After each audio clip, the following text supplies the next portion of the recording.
Well,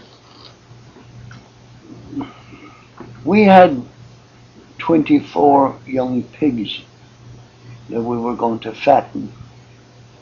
Now there were 4 pigs in another sty that were older, but these were just young ones, bottoms. And we wanted to make a pen so we could put 12 of them into it. And we would, like, there was 2 sties, so we would put 6 on either side of the wall. That'd be 12, and then we had to make a pen in a shed for the other pigs, the other 12 pigs. So we went out to Charneville Wood, which is about 2 miles, 2.5 miles outside of Tullamore. And it's a tarred road all the way, but it's as slippery as glass, the same road. And like, it's hard on horses if they're not properly shod for it. They slide all over the place. But anyway, we went in through the wood, and I had the pony under the cart, Peggy, and under a dray, and Tom then was walking behind us, you see, and the 2 of us were riding in the dray, Peggy, and Tom was walking behind us with his cart. And all we were going to bring home on the dray was 1 piece of timber. We wanted a piece 4 foot, or 4'6" long or so, by 8 by 8. Because the dray we were riding in, there were springs under it, and we wanted to put a solid frame under it.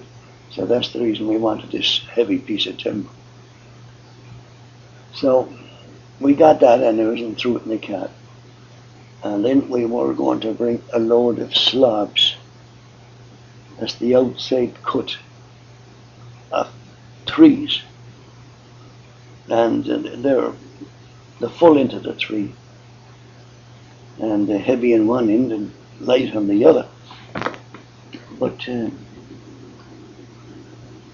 you would pay 4 shillings or 4 and 6, I'm not sure which, for a load of slabs. Now you could put 1 slab on the cart, you could put 50 if you fit to put them on it. The same thing it cost you. So your man with me wanted to bring all he could for his 4 and 6, or 4 bob. So we started loading the horse anyway. And we were blocking other carts coming in from outside, coming into the mill. There was a sawmill there just in from us, about 100 yards. And we were blocking the way. So we had to put the Tom up on grass. Well, at the time, the grass seemed to be good and solid, like there was no danger, we thought. Put him up there on the grass and got him off the road. So he stood there. We started to load. Now, the funny thing about it was, James would never choose a stick until he would be at the light end of it. Then he would say, we'll take this one. So I had to go to the other end of it. And I was 16 at the time, like, and he was breaking me in the rough way. Like the carpenter that's breaking in the apprentice, he always make the apprentice carry the heavy end of the ladder, and he go on the light end. And the same way with our friend James, he had me every time on the thick end.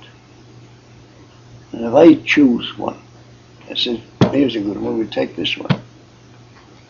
He'd go to the light end of it. He'd never take the heavy end of it. Well, that was all right. And I said, right.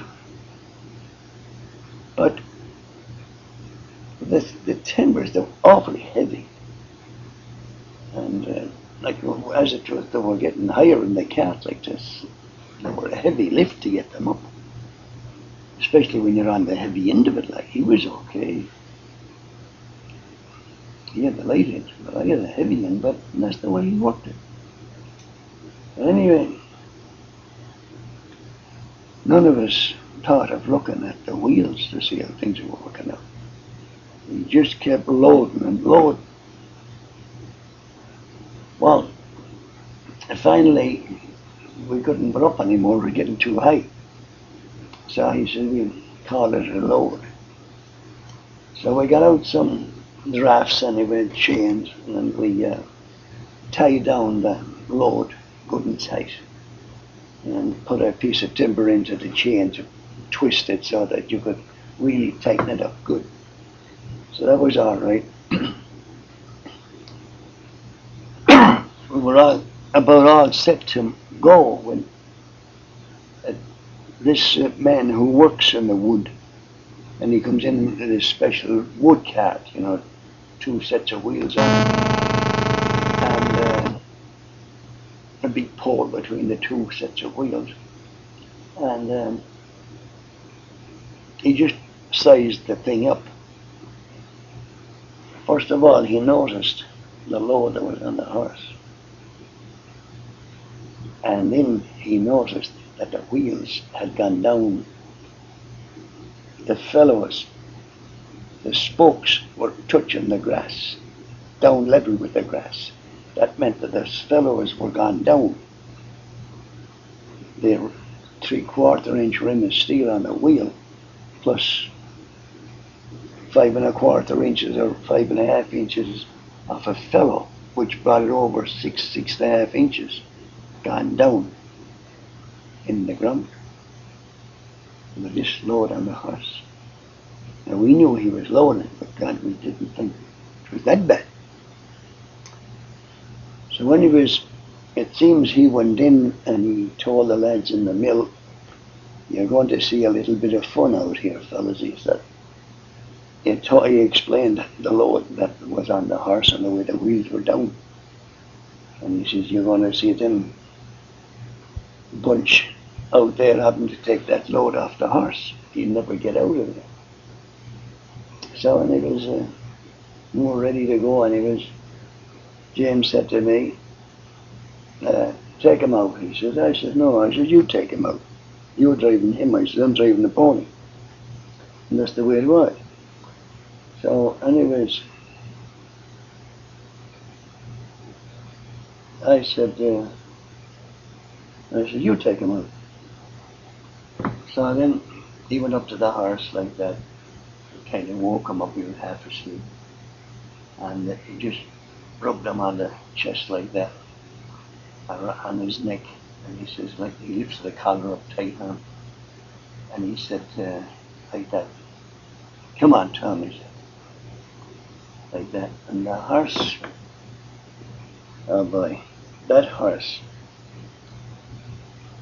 he didn't do anything. He just stood up to his full height of 15.3, and he just leaned against the collar, leaned against it like that for a few minutes, and nothing happened. So the horse stood up then again, and the poor thing, he knew he was loaded. And that horse, as soon as he told him, come on, Tom, the horse lay down against the collar. And by this time, all the guys in the mill, all 15 of them, were looking back at us, waiting to see him fail. Oh, they didn't know it, John.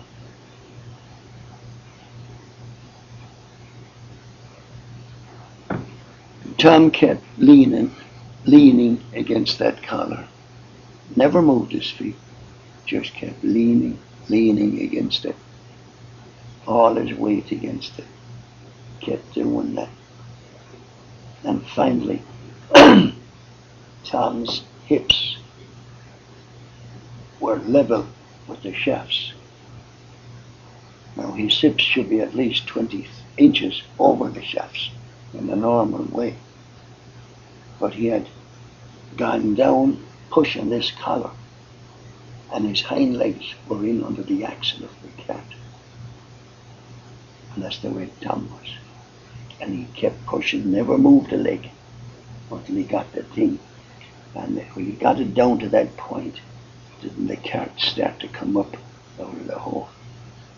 And when it did, he took a step about 4 or 6 inches long, like that, until he got the cart up on solid ground, and we walked him out onto the road.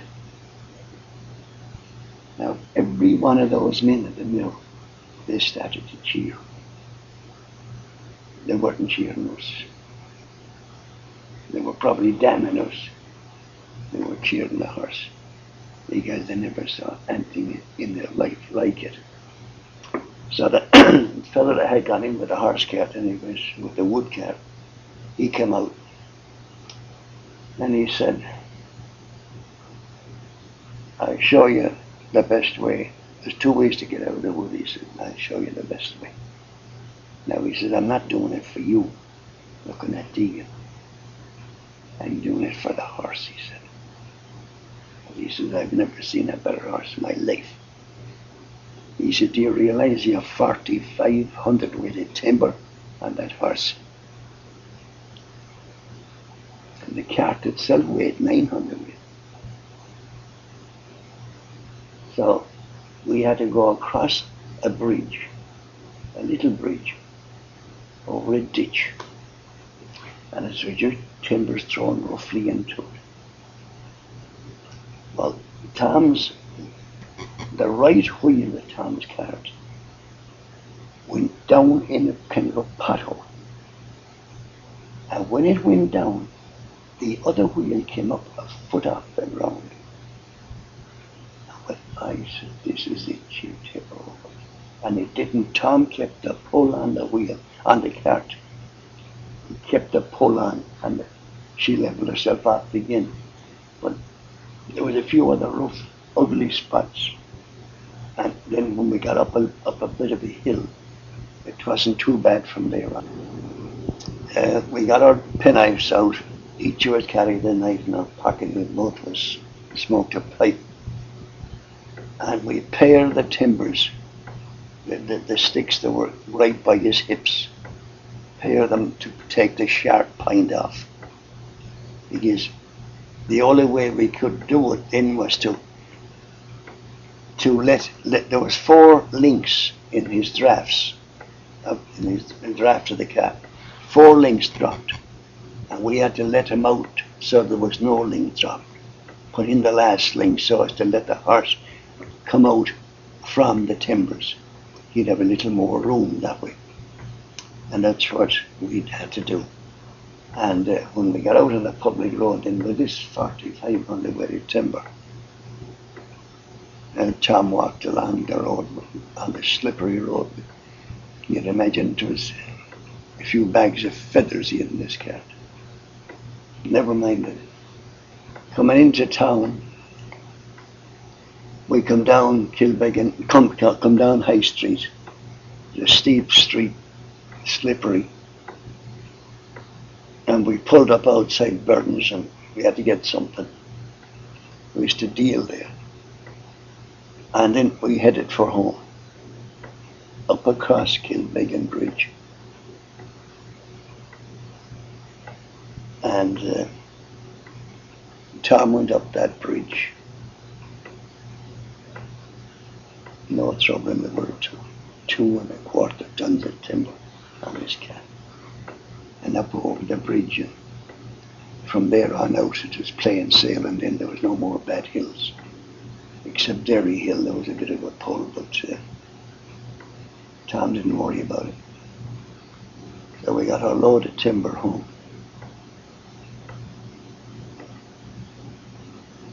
And we fixed up our pig house. put a wooden floor under the pigs and the wooden walls around them, and we fattened them up anyways when they were sold.